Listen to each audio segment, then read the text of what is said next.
안녕하세요. 반갑습니다. 저는 김종우 목사입니다.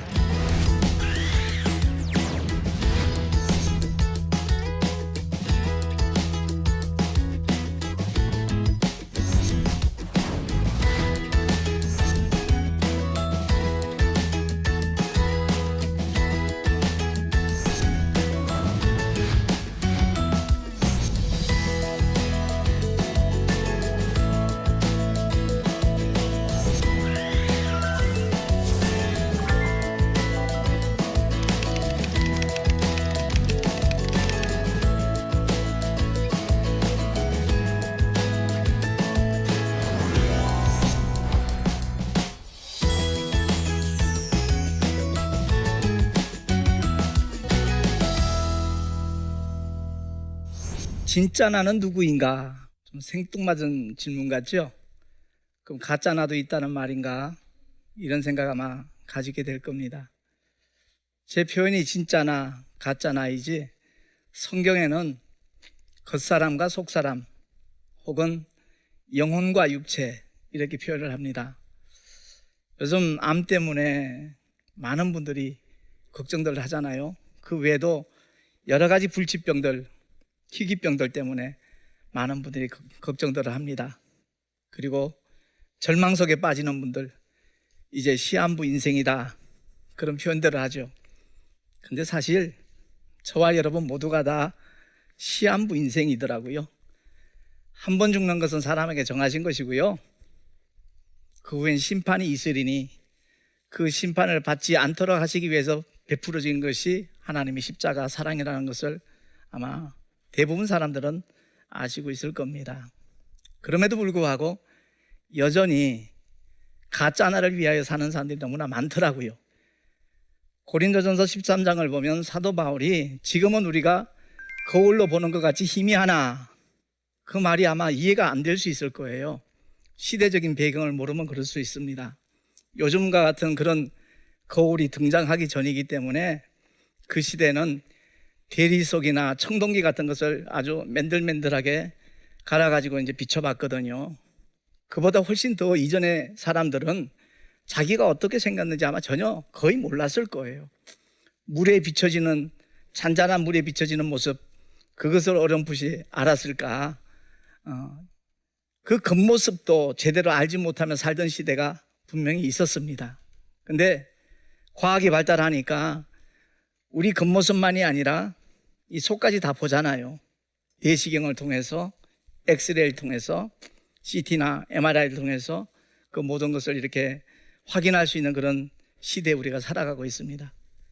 그럼에도 불구하고 아무리 과학이 발달을 해도 진짜 나를 보여주는 그러한 과학적인 도구는 없습니다. 오직 성경만이 진짜 나를 보여주거든요.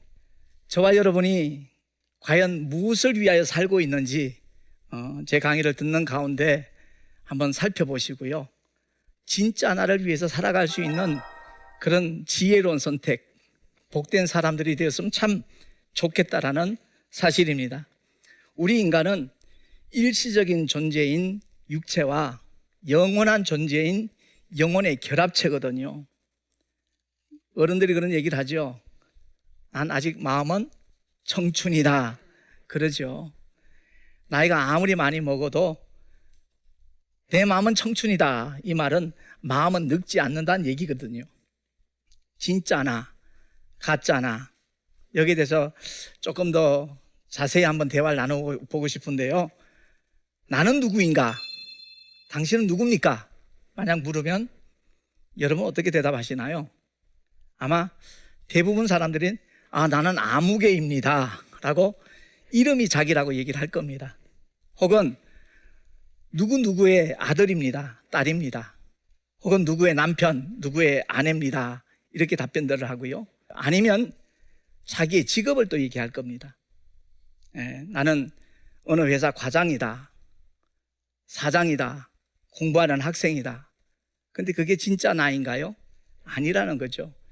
일시적인 나의 신분만 밝혀주는 것이지 진짜 나는 오직 성경을 통해서만 말씀을 하고 있습니다. 성경은 하나님의 형상대로 그 모양을 따라 지음을 받았다라고 말씀을 하고 있지 않습니까? 근데 그것이 하나의 지식으로 끝나고 관념으로 끝나는 경우가 허다하기 때문에 제가 택시 운전을 하면서도 손님들에게 알려주고 싶은 메시지는 바로 이겁니다. 당신은 흙덩어리를 위해서 살지 말고 정말 영혼의 때를 준비할 수 있는 사람이 되었으면 좋겠다라는 그 하나님의 놀라운 진리를 함께 공유하고 싶어서 목회를 하고 있는 것이고 택시 전도도 하게 되어졌던 겁니다.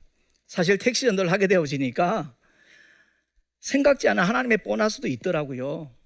제가 4년 전에 이제 택시를 처음 시작을 하게 됐는데 택시 시작한 지 불과 2, 3개월 지나서 중고 스타렉스 한 대가 생겼어요. 개척교회 목사님들이 가장 처음에 원하는 것이 바로 승합차거든요.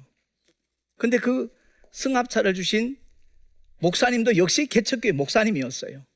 그러니까 하나님께서 전도를 기뻐하시니까 정말 우리 교회가 꼭 필요로 하는 게 승합차인데 차가 없었으니까 승합차를 이렇게 주셨구나 하는 그런 보너스를 가장 먼저 받았었고요. 제가 택시 전도하면서 일탈을 몇 번 하게 됐습니다. 그건 다름이 아니라 27년 동안 목회만 하던 사람이 갑자기 택시를 하니까 교계 신문사에서 한 7군데에서 제 기사를 사진과 함께 이렇게 다룬 거예요. 그 기사를 보고 어느 기독교 방송국에서 연락이 온 겁니다. 그래서 대담 프로에 이제 방송이 나갔었는데 그 방송을 보신 분이 치과 원장이었어요. 제가 13년 전부터 그러니까 52세 때 틀니를 7대를 해놨었습니다. 그게 바로 겉사람을 위한 목회를 하다가 겪게 되어진 고충이었어요. 제가 개척을 9번 했고 그리고 교회 건축을 한 번 했었는데 2012년도에 동해시 묵호동에서 한 70평 정도 되는 교회를 건축을 했습니다. 교인이 많은 것도 아니고 딱 12명밖에 없었는데 어떤 제 자아 성취랄까요? 제 체면 때문에 제 얼굴 내려고 무리하게 교회를 건축을 했었습니다. 4개월 반 만에 그 묵호 중앙시장 뒤쪽에 교회를 예쁘게 짓고 나니까 다들 돈 많은 목사님이 왔나 봐 이렇게 생각을 하고 능력 많은 목사님이었나 봐 이렇게 생각을 하더라고요. 물론 교회를 건축하고 나니까 제 입지가 달라진 것도 경험을 했습니다. 그 연합회에서 회계를 맡겨요. 임원을.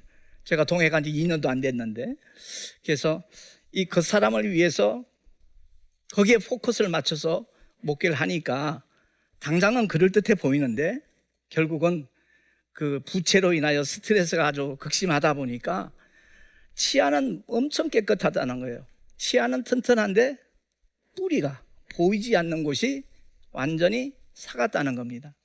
그래서 제 친구 목사님이 강원도 주문진에서 목회를 하고 계신 목사님이 자기가 잘 알고 있는 치과가 있는데 그 안수 집사님이 하시는 거라 개척교회 목사님들, 어려운교회 목사님들은 거의 그냥 봉사 차원에서 해주신다는 거예요. 그래서 한 1시간 20분 거리를 달려갔지요. 사진을 찍어보더니 목사님 혹시 건축하셨어요? 그래요. 그래서 집사님 기도 많이 하시나 보네요. 그랬더니 건축하고 난 다음에 후유증으로 목사님이 돌아가시거나 저같이 치근이 사가가지고 스트레스로 이런 경우가 많다는 거예요. 목사님이 굉장히 건강 체질로 보이는데 가까운 거리도 아니고 한꺼번에 7대를 발치를 했으면 좋겠대요. 그래서 저도 동의를 했지요. 핀셋들 대고 대니까 쑥쑥 빠지는 거예요. 7대가. 그 당시에 제가 손자 둘을 둔 할아버지였는데 전혀 할아버지 소리를 안 들었거든요. 근데 발치를 하고 난 다음에 우리 교회로 딱 돌아와서 거울을 쳐다보니까 그런 영감이 없어요. 여기 7대를 뽑고 나니까 여기 부어가지고요. 또 치아는 완전히 빠지니까 이상한 모양이 되더만요. 근데 그 방송을 보신 나 원장님 성함을 밝히지 말라 그러시더라고요. 알고 보니까 그분도 목사님이셔요. 중국 치과 선교를 많이 다니시는 그 원장님께서 그 방송을 보시고 전화를 주셨어요. 그래서 치과를 갔더니 방송을 보고 굉장히 감명도 받고 은혜 받았다 그러시면서 택시 안에서 말씀을 많이 하시려면 틀니 갖고는 굉장히 불편한 점이 않을 겁니다. 발음이 세기도 하고. 그래서 그 원장님이 그 임플란트를 무료로 해주셨어요. 그게 하나님께서 전도를 기뻐하시니까 주신 보너스 중에 하나다라는 것을 저는 분명히 알고 있습니다. 그러니까 하나님께서 기뻐하시는 일, 영혼을 위해서 거기에다 포커스를 맞춰서 움직이면 하나님은 우리가 기대하지 않았던 복과 은혜까지 주시는 아버지십니다. 그래서 택시 전도를 하면서 많은 일탈도 했지만 그런 과정들을 통해서 하나님께서 전혀 기대하지 않았던 그런 보너스를 주시는데, 사실 저희 외조부님이 72년도에 납세 2위를 할 만큼 부자셨는데 저희 어머니가 재산 상속에서는 완전히 제외가 됐습니다. 그건 가정적인 어떤 이유 때문에 이제 그랬는데 2년 전에 재산 상속 누락분이 있었다는 거예요. 그게 발견이 되어져 가지고 수유동에 있는 한 80평 되는 땅입니다. 그 땅이 우리 어머니에게 지분 상속이 된 거예요. 그러니까 어머니께서 그 연락을 받는 순간 우리 아들 목사님 목회하는데 보탬이 됐으면 좋겠다, 그렇게 마음을 먹고서는 기도를 하셨대요. 그러고선 동생들까지 다 한 자리에 불렀습니다.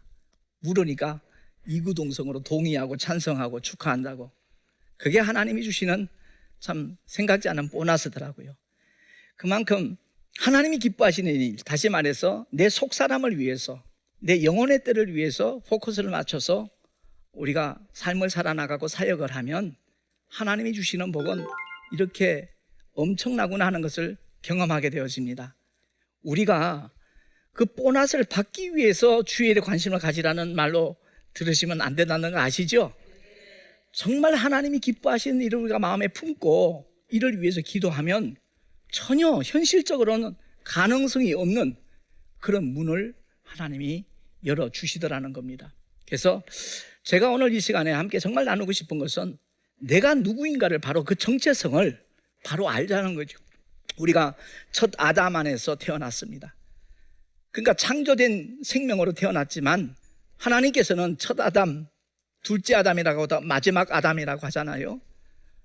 첫 아담은 사는 영으로 이 세상에 만들어졌지만 둘째 아담, 마지막 아담, 예수는 살려주는 영으로 이 땅에 오셨다라고 사도 바울이 선언하고 있습니다. 그래서 누구든지 그리스도 예수 안에 있기만 하면 새로운 피조물이라는 성경 구절을 많이 알고 있는데 그 의미가 뭐라는 것을 제대로 모르는 분들이 너무나 많더라고요.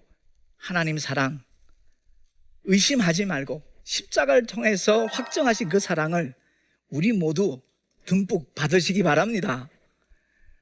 남편 사랑 더 받고 싶잖아요. 아내 사랑 더 받고 싶잖아요. 부모님 사랑, 형제 자매의 사랑, 자식들로부터 사랑 더 받고 싶어 하잖아요. 근데 그 사랑은요, 상대적이에요. 그리고 유한한 거예요. 그리고 일시적인 거예요. 근데 하나님의 사랑은 그야말로 완전하고 절대적이고 무조건적이고 영원한 사랑이라는 것을 우리가 잘 알고 있지 않습니까? 그래서 그 사랑을 받은 믿음의 사람들이 나는 누구인가? 아담 안에서 타락한 영혼으로 이 세상에 태어났지만 하나님의 형상대로 그 모양을 따라 지음받은 그 형상을 우리가 그리스도 예수 안에서 회복하기만 하면 정말 주님은 우리를 위하여 예비하신 저 천국에 한 사람도 낙오하지 않고 들어갈 수 있도록 은혜를 베푸시는 분이 하나님의 사랑이거든요. 제가 그런 얘기를 가끔 합니다. 소위 말하는 스카이 대학에 들어가려면 그 스카이 대학이 요구하는 조건을 그 학교 밖에서 갖춘 사람들만 들어갈 수 있어요. 뭐 수능 점수가 됐든 뭐 등록금이 됐든 그 모든 것이 갖춰진 사람이 들어갈 수 있듯이 저 천국에는 하나님이 요구하시는 그 조건, 예수 그리스도를 믿는 그 믿음만 있으면 하나님의 나라에 들어갈 수 있다는 사실을 저는 만나는 모든 사람들에게 전하고 싶습니다. 그래서 택시까지 하고 있는 것이고요. 우리 안에 하나님의 나라가 구현되지 않은 사람은 하나님의 나라 천국에 들어갈 수 없다는 이 표현이 여러분에게는 어떻게 들릴지 모르겠습니다만은 어떤 장소적인 개념 천국 분명히 있죠. 근데 내 안에 하나님의 나라가 구현된다는 말은 통치적인 개념입니다. 하나님께서 주신 말씀, 그 은혜의 메시지, 거기에 내가 과연 지배를 받고 있는가? 그 다스림을 받고 있는가? 거기에 이끌림을 받고 있는가? 제 밑에 동생이 남동생이면 굉장히 똑똑해요. 정말 박식해요. 근데 그 동생은 큰 부자가 되는 게 꿈이에요. 오직 그것만이 목적이에요. 많은 사람들이 잠시 잠깐 누리다가 영원히 놓아야 될 그 행복을 의외로 많이 사모하더라고요.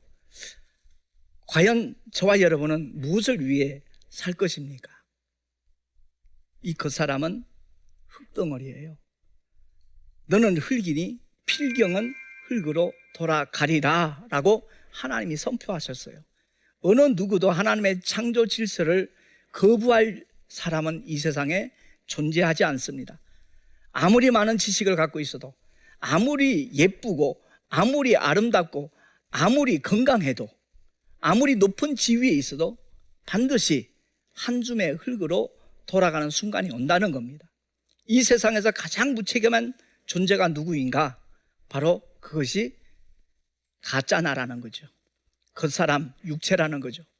조금만 배고파 보세요. 라면도 좋아, 식은 밥도 좋아, 빨리 채워달래요. 좀만 추워보세요. 더 입혀달래요. 보일러 떼래요. 또 계절이 바뀌면 옷 벗기래요. 선풍기 틀어라, 에어컨 틀어라, 물가로 가자 요구합니다. 좀만 피곤해 보세요. 눕혀달라, 재워달라. 평생을 영혼을 부려먹습니다. 근데 시한이 다 되어서 한 줌의 흙으로 돌아가는 그 순간 일평생 부려먹던 자기 영혼이 지옥을 가든 어떻게 되든 전혀 관심조차 없습니다. 아랑곳하지 않습니다. 그냥 한 줌의 흙으로 돌아가고 맙니다. 그럼에도 불구하고 너무나 많은 사람들이 여전히 이 흙덩어리를 위해서 살아가고 있어요. 정말 올바른 가치관이 주어지지 아니하면 모든 수고가 헛되더라고요. 이 세상에서 가장 힘든 수고가 뭐지요? 헛수고입니다. 공부하는 사람들은 뭐 공부하는 게 힘들다, 연구하는 게 힘들다, 농부들은 농사가 힘들다, 막일을 하는 사람은 이 노동이 얼마나 힘든데 다들 자기가 하는 일들이 정말 힘들다 그래요. 근데 가장 허무하고 가장 힘든 수고는 헛수고입니다. 육체를 위해서, 그 사람을 위해서 일평생 수고하고 노력하는 사람들, 그 마지막에 얼마나 힘들면 그야말로 탄식한다는 사실입니다. 그러니까 제가 오늘 이 시간에 전혀 생소한 그런 질문을 던졌는데, 진짜 나는 누구인가? 이 눈에 겉으로 드러난 이게 내가 아니라 이 속에 담겨져 있는 진짜 내가 있다는 거죠. 진짜 나를 위해서 우리 모두가 정말 관심을 갖고 하나님이 뭐라고 우리에게 정답을 주시던가, 거기에 대해서 귀를 기울이시고, 교회 열심히 다닌다고 구원받는다는 하나님의 말씀은 없더라고요. 정말 내 속에 하나님의 나라가 이루어졌을 때 그분의 말씀에 대한 반응을 하고 거기에 움직이며 순응하는 그런 자들에게 하나님은 하나님의 살아계심과 함께하심과 역사하심을 분명하게 보여주더라고요. 저도 젊었을 때는 군생활 하기 전에는 교회 다니는 사람이 참 어리석어 보였고요, 이상하게 미웠어요. 왜? 그때 내 소속이 달랐기 때문에 그랬어요. 그래서 백골사단에서 하나님의 은혜를 경험하고 난 다음에 정말 아무것도 모르는 사람이 하나님 앞에 은혜를 받는 그 순간에 서원을 했거든요. 주의 종이 되겠노라고. 부흥회를 정해서 한 아주머니가 막 통성기도하고 막 눈물, 콧물, 침을 흘리면서 회개 기도를 하기에 저 아줌마 죄 되게 많이 졌나 보다 비판했었거든요. 근데 그 다음날 새벽에 똑같은 모습으로 하나님께서 회개하는 은혜를 주셨어요. 어느 시대나 어느 사회나 정말 하나님의 신실한 종은 아직도 부족한 시대라는 그 깨달음을 하나님이 주셔서 나는 아는 것도 없고 가진 것도 없지만 정말 그런 주의 종이 되고 싶습니다라는 고백을 한 결과 지금 이 자리에 정말 주의 종으로 서는 그런 하나님의 은혜를 경험하고 있거든요. 말씀을 마칩니다. 진짜 나는 누구인가 한번 깊이 생각을 해보시고 그 해답을 성경에서 찾으셔서 주님이 가장 기뻐하시는 그러한 인생의 주인공들이 되어질 수 있기를 소망합니다.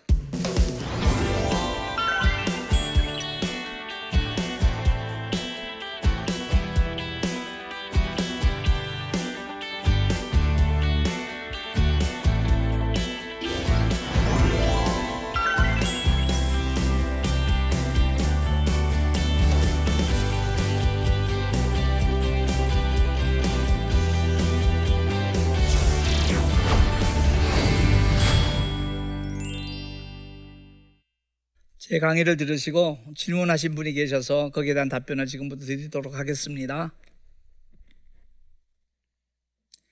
택시 운전이 많이 힘든 일인데요. 포기하고 싶었던 순간이 있으셨나요? 순간순간 그런 유혹이 있죠. 그런 좌절감도 경험하고요. 그런데 그때마다 하나님께서 제게 주시는 깨달음과 은혜가 있습니다. 아무리 힘이 들고 어려운 길이라도 정말 주의 복음을 위하여 자기 목숨을 버리는 자, 하나님께서 책임지신다는 사실 때문에 많은 분들이 그런 얘기를 하더라고요. 택시는 마지막 업종이래요. 그만큼 힘들고 어떤 면에서 사람 대접 못 받는 그런 직업일 수 있다라는 거죠. 근데 지금은요, 상황이 많이 달라졌더라고요.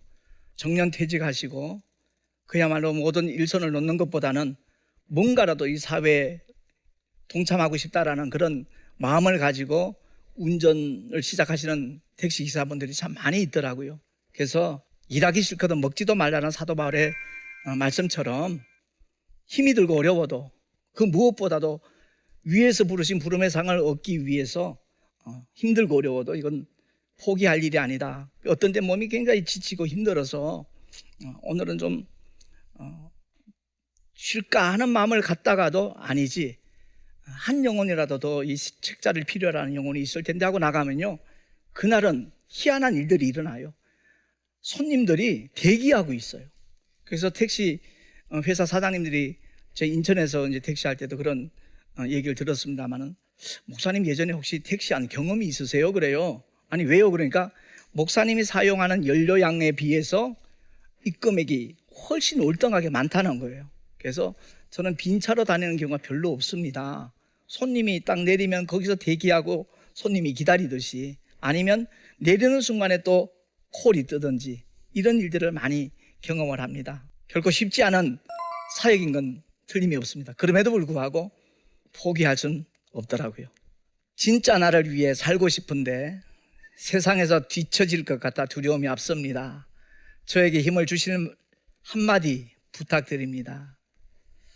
많은 분들이 아마 이런 갈등을 경험할 겁니다. 저희 아버님 테헤란로에서 철강업을 하셨어요. 저희 아버님 합자를 대면 웬만한 그 건설회사 분들은 모르는 분들이 없을 정도로 사업을 크게 하셨습니다. 제가 장남이거든요. 근데 제가 주의 종이 된다는 이유 때문에 어떤 도움도 주지 않았습니다. 제 고종 사촌 동생에게 그 사업체를 넘길 만큼 저희 아버님이 굉장히 거기에 대해서는 아주 냉혹하게 홀대를 하셨어요. 그럼에도 불구하고 저는 후회하지 않습니다. 왜냐하면 현실 세계는 금방 지나갑니다. 이 징검다리 제대로 건너갔을 때 하나님 앞에서 정말 인정받고 칭찬받고 멸류관을 받는 영원한 보상이 있음을 알기 때문에 그렇습니다. 나는 주님을 아는데 주님이 나 너 도무지 모르겠다 그러면 그는 영원히 사실 망한 자거든요. 그래서 힘들고 어려워도 주님이 걸어가신 길, 다들 노 크로스 노 크라운 알잖아요. 예? 십자가 없이 멸류관 없다. 근데 요즘에는 그게 구호뿐이더라고요. 정말 힘이 들고 어려워도 그 길을 걸어가는 자들에게 주는 하나님의 영원한 보상이 있음을 아니까 이 질문하신 분도 그 하나님의 약속 붙잡고 꼭 어려운 현실을 이겨내시고 모든 유혹을 물리쳤으면 참 좋겠습니다. 진짜 나는 누구인가? 가짜 내가 있다는 것이 아니고요, 시한적인 존재요, 한시적인 존재, 그런 육체와 영원한 존재인 영혼의 결합체가 우리 인간이라는 것을 성경은 말씀을 하고 있습니다. 그러니까 잠시 잠깐의 어떤 즐거움, 그것 때문에 영원한 것을 포기한다면 그보다 어리석은 사람은 없다라고 저는 확신합니다. 제 강의를 들으시고 진짜 나는 누구인가를 성경을 통해서 해답을 찾으시고 영원한 행복을 향하여 달려갈 수 있는 그런 인생들이 될 수 있기를 소망합니다. 감사합니다.